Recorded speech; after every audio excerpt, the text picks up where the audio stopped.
let's talk about Gen 2. Let's just talk about it. Now, am I saying that people that like Gen 2 all beat their children? No. That's not what I'm saying. I would never imply such a thing. I would never say something like that. Okay? That's a horrendous thing to say. All right? I just want to make that clear. All right? However, I will be trying to make a case for why I personally think that Gen 2 sucks ass, okay? And I'd like to split this into two parts kind of, okay? I think there's two core issues with Pokemon Gen 2 that probably stem from the same problem that I think you can categorize all the smaller problems that Gen 2 has is to. I won't be going into like bugs, all the apricorn balls not working properly, and Pokemon having status conditions not like that not bringing up your catch rate. Fuck that shit. I don't care. Every Pokemon game has dumb shit like that, right? I think all the mechanical bugs and stuff is I don't really care about that. Most old Pokemon games are fucking broken, right? What I will talk about though is the core two issues of pacing and Pokemon, like actual Pokemon in the game. I think all problems with Heart Gold, Soul Silver, or with Gold and Silver, and also Crystal, can be put into these broad categories. I'll be talking about the remakes a little bit, but I'll mainly be focusing on Gold and Silver and why I don't like them. Let's talk about the Pokemon.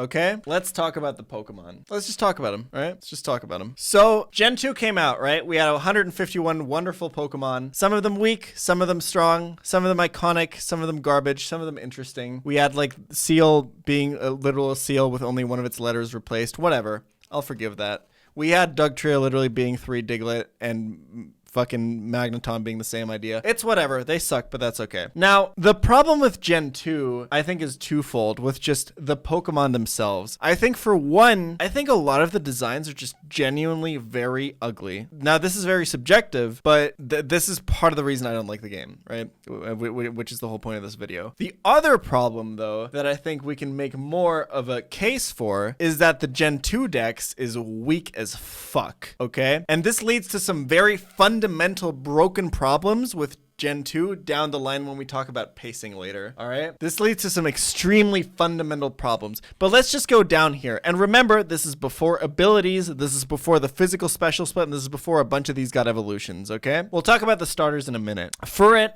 why is it so slow? Noctowl, why is it so slow? Ledian, why is it so complete garbage? Why does it have like no attack? There's like rumors that its special defense and attack got swapped. Why is Spinarak so ugly? I think it's a fan design, right? Why is Ariados complete garbage? Why is it complete trash? Why is it so slow? Why doesn't it do anything? This should be an impressive and good Pokemon. Crobat, fantastic.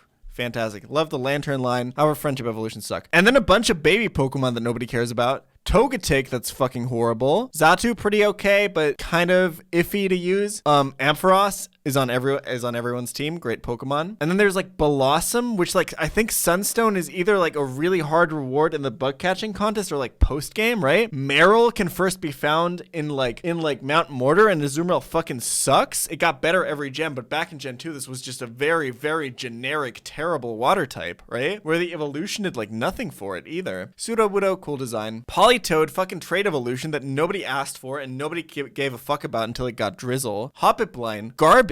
Apom, what the fuck? Why does this not have an evolution in this game? This thing is complete trash. Sunkern, iconic trash, all right?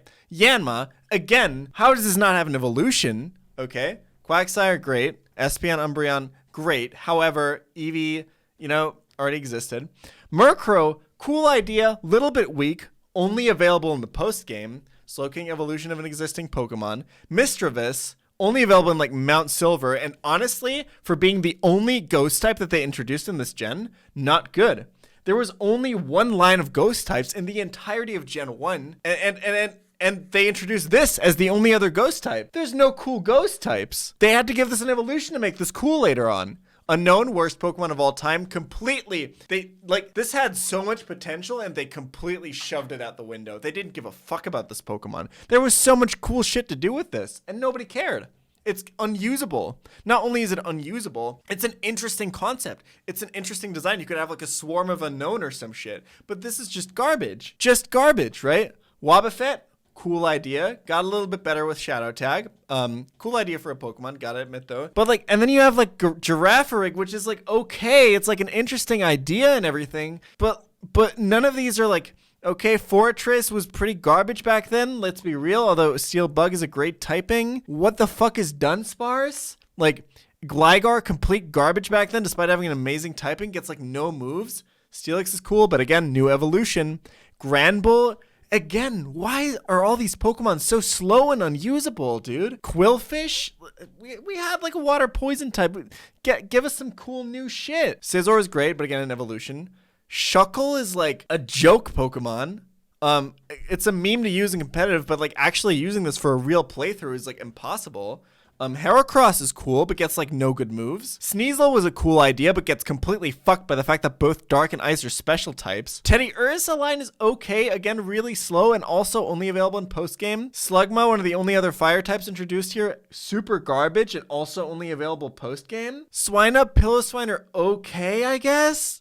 They're just like hairy pigs. I don't know. Corsola is garbage. Remoraid is garbage. Delibird got completely shafted. What a complete joke. Oh, Teddy Ursa is available after Gym 8. Sorry. Ooh, okay. Oof. Thank God, huh? Houndour, really cool. Only available in the post game. Why? Kingdra's pretty cool. Trade evolution though. Donphan's okay. Gets like no good ground type moves. Porygon 2, I guess, is okay. Stantler is completely like bland and useless. Smeargle is very interesting and very cool, but like super hard to utilize, but I'm actually a fan. Hitmontop, before it got intimidated, was completely garbage. More fucking uninteresting baby Pokemon that nobody cared about. Miltank is okay, I guess, but it's kind of like a Tauros. It's a little bit more bulky. Why did Chansey get an evolution? Out of all the Pokemon, why did Chansey get an evolution? Chansey was already ridiculous. Like, Chansey was one of the best Pokemon in Gen 1. Raikou, Entei, Suicune, fine. Entei completely useless, though. Why? Why did it got shafted like that? Tyranitar is cool. Also only available post-game. Lugia, Ho-Oh, cool legendary. Celebi, cool legendary. I guess. Kind of bland, though. So, like, I just feel like there's no, like, when you start... Like you've played Gen 1 and you move on to Gen 2, what Pokemon in your playthrough is there to get excited about that's not also here, except for maybe your starter, which we're going to talk about? Ampharos or Lantern? What's there to get hyped about when you start a new game file in Gold, Silver, Crystal? There's just not enough. And the problem is that this expands outward into like a really big problem in Gen 2 in general, where everyone who plays through the game and basically has a starter, an Ampharos, and a shiny Gyarados on their playthrough, because it's not worth adding any of these dog shit Pokemon to your team. And even if it was, you catch them at like level 20. Like, let's look at like, oh my god, Blackthorn City, right? I misspelled it. And let's go south. This is the 8th gym town, okay? Let's go south from here. Route 45.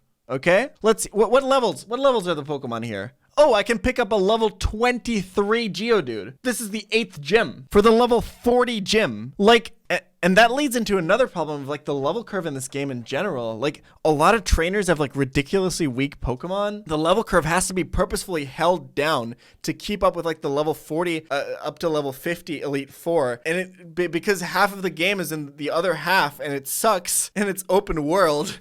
And the problem is because of, and we can talk about Kanto later, and I'm kind of losing track of like the Pokemon problem here. So we're going to talk about this in a bit. But the fact that these Pokemon are all so weak compared to other games when you're at the 8th gym is ridiculous. We'll talk about non-linearity in general in a second. Real quick, the starters. What the fuck was the localization team thinking with this Feraligatr name? This is such a beautiful analogy for everything that's wrong with Gen 2. Everything's just fucking crammed into the game because they didn't have fucking time to polish it like they did with other games. And so Feraligatr ended up with no fucking real name. What the fuck is this? Getter? There's no O or anything here? There's legit no vowel between this T and R because they couldn't make the fucking name fit. Like, how fucking embarrassing is that? Typhlosion, you might think, hey, that's a pretty cool Pokemon, right? That's a pretty sick Pokemon. That's a pretty cool Pokemon, right? Pretty cool, right? Pretty interesting. Like, that's interesting. It has 109 special attack. That's weird. That's pretty quirky, right? That's pretty quirky. I wonder what, that's pretty unique. I wonder what, how much special attack Charizard has. Let's see. Oh, huh. Interesting. It also has 109. That's weird. It's almost like when I switch between these pages, none of the stats actually change. That's a weird coincidence. There's no way they also did this for the pre-evolutions, dude, right? There's no way that the entire evolution line would have the same base stats, right? There's no way they would do that, right? There's no fucking way that they would do that. Like,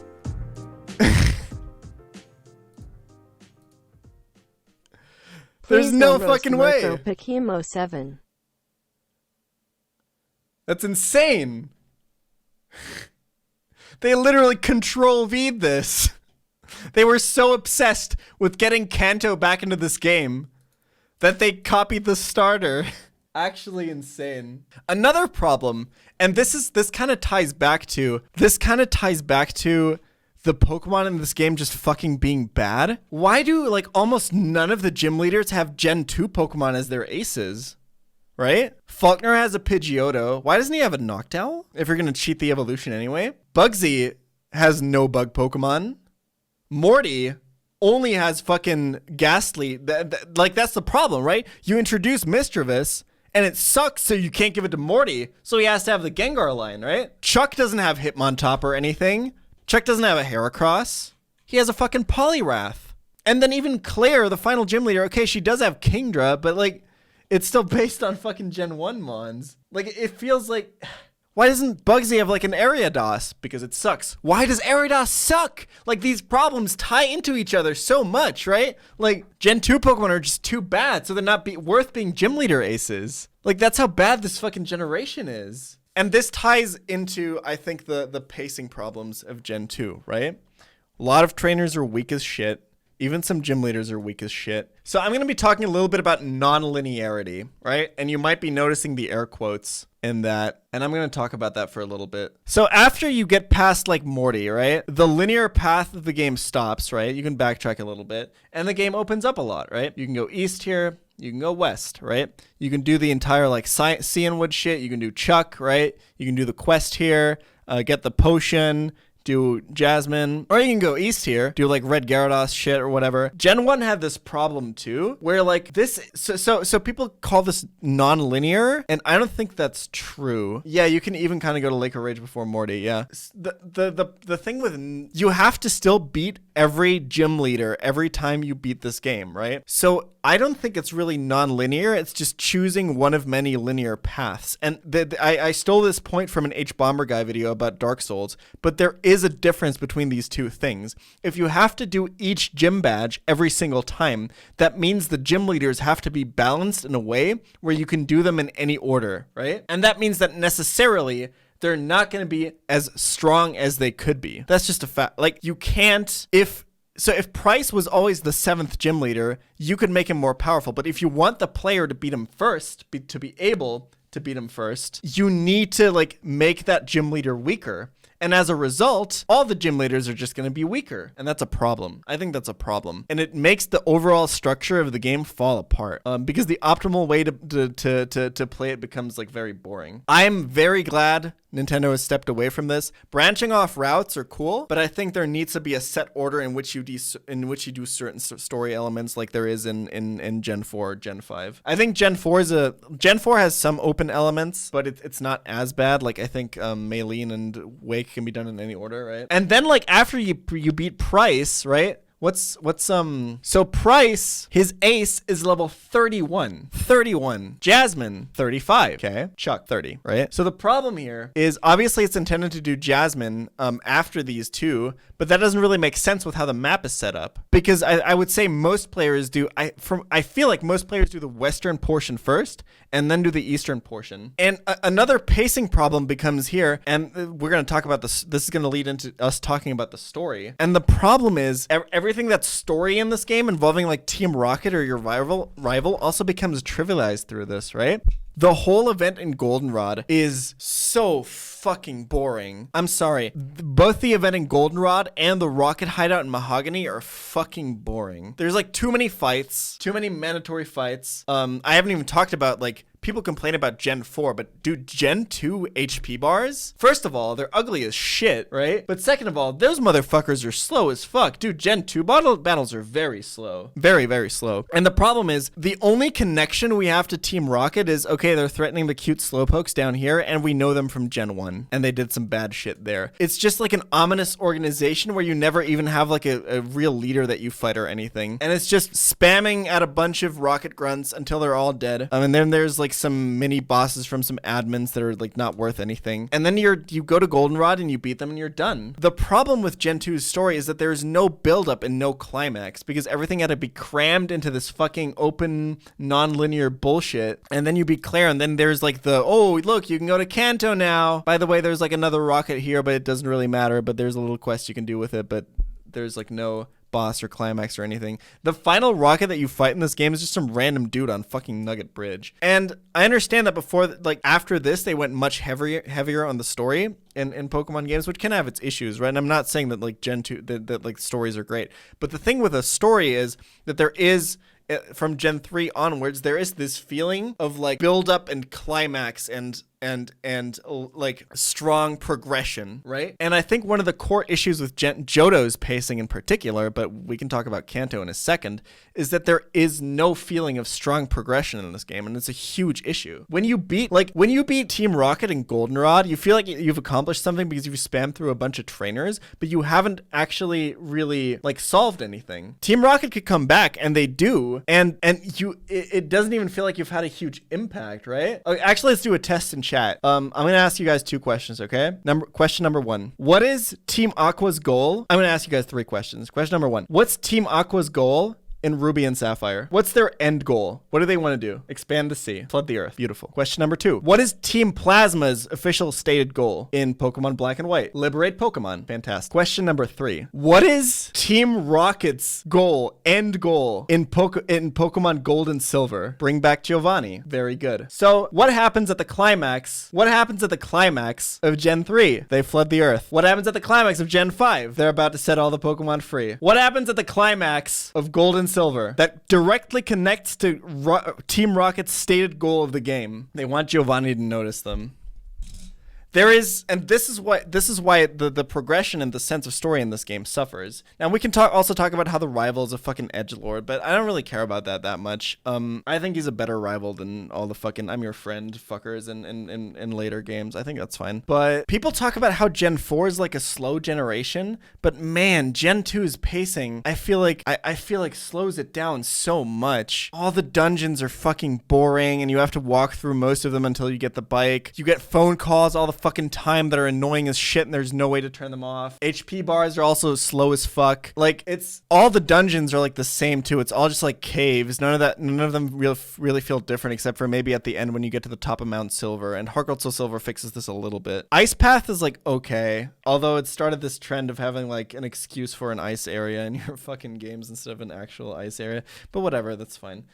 These are some minor things. Let's talk about Kanto, right? Because I think this is going to tie a lot of these problems together. Now, I haven't done too much research in this. I think when Gen 2 was developed, from what I've read, and you feel free to correct me on this if I'm wrong, but when they were developing Gen 2 of Pokemon, they were expecting it to be like the last generation, and that they wouldn't make any more games after that, and that the fucking Pokemon craze would be over or whatever, right? And I think a result of that, and this is like pure conjecture by me, but it feels like from the game and the things that we've pointed out, like Feraligator's name, Typhlosion stats, and like the story and everything, the games feel very rushed and very crammed and very hastily put together. I feel like they tried to rush this game out to make money with it as quickly as possible and cash in with it. And part of the reason I think that is also the way that Kanto was included, because they really wanted to harken back to this. A lot of people talk about this and defend the idea of the way Kanto was implemented in this game by, yeah, this was the last Pokemon game and they wanted to celebrate Kanto and whatever. And like, that's the problem. You're just explaining how this problem came to be, but that doesn't excuse it, right?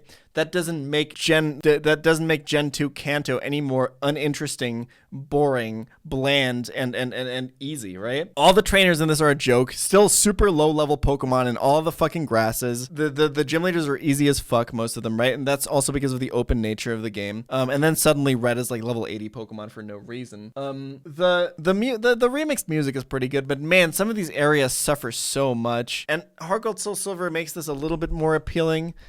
But god damn, are all these areas bland and boring and uninteresting, and like you get there and like, okay, there's this hint of like things have changed because Blue is a gym leader now in Viridian City, and Cinnabar Island, the volcano blew up, and that part is cool. Why wasn't the entirety of Kanto like this? Why wasn't it made linear and you explore this region in a progressive way that interacts with the story in some way and isn't just some like way too big post game that lets you like explore this region that got fundamentally changed by like story events, right? This would be so much more interesting than what we got. It's literally the best thing about Kanto is its selling point. It's, hey, you can go to Kanto again. Oh, cool. I bet a lot of shit has changed since I last left, and I bet I can like explore some new areas and see how the new Pokemon that are in this game affect this and see like how all the characters have progressed and stuff. Well, actually not, but you can go to Kanto. You can go to Kanto. You can go to Kanto. Okay? Are like the gym leaders like super hard? Do they all have like insane Pokemon? And is it like, and can I get like cool legendaries, and do I like see how everything has changed over the years and stuff, and do I encounter like super like hard Pokemon outside, and are all the trainers like super powered up because they're all in Kanto now? Well, you know, you can go to Kanto.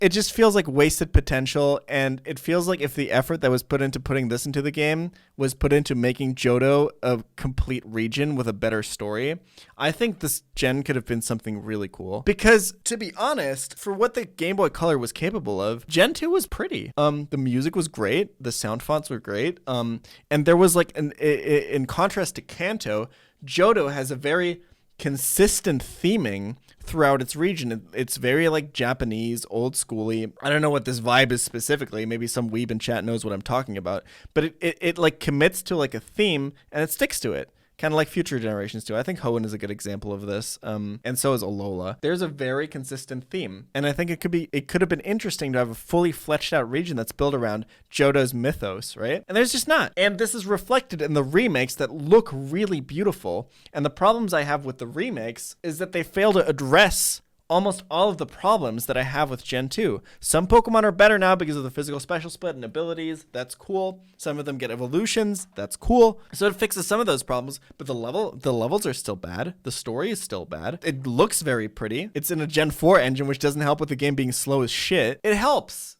But not in like the significant ways. I recommend you go play Sacred Gold Storm Silver by Drayano. He makes Kanto linear-ish. The level curve is way fucking better. You get way more cool Pokemon, and you can just see how cool of an experience Johto can be when you have a large Pokemon variety and good level curves and challenging battles.